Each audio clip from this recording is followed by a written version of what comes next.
រញ្ញាតជំរាបសួរពុកម៉ែបងប្អូនថ្ងៃនេះថ្ងៃ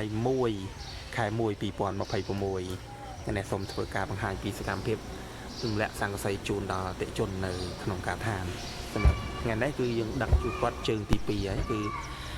គាត់កំងអាយស្អាយផាមញោម100ឬក៏យើងហៅគាត់ទៅប្រាក់កម្រាស់ 5C ប្រវែង13ម៉ែត្រកន្លះចឹងសម្រាប់ពុកម៉ែបងប្អូនដែលមានតម្រូវការសង្កសីបងជាងដែលត្រូវការសង្កសីដែលមានព័ត៌មានច្បាស់លាស់សម្រាប់បញ្ជាក់ទៅខាងម្ចាស់គម្រោងអាចតំណែងមកខាងដេប៉ូយើងខ្ញុំបានដេប៉ូយើងសហការជាមួយខាងក្រុមហ៊ុនអញ្ចឹងរាល់ផលិតផលទាំងអស់សុទ្ធជាផលិតផលសុទ្ធវិញលីមានការទម្លាច្បាស់លាស់ពីក្រុមហ៊ុនមកបន្ទាប់អញ្ចឹងសម្រាប់គឺយើងជាក់ស្ដែងយើងអាចពិភាក្សាគ្នាហើយយើងអាចរកព័ត៌មានជូនអតិថិជនឲ្យបានគ្រប់ជ្រុងជ្រោយតាមលទ្ធភាពដែលក្រុមហ៊ុនគាត់ផ្ដល់ជូនបាទនេះគឺត្រានៅលើតួផ្ទៃបាតសង្កសីមានបង្ហាញអក្សរច្បាស់ដែលហ្មងគឺអាយស្អាយផាមញោម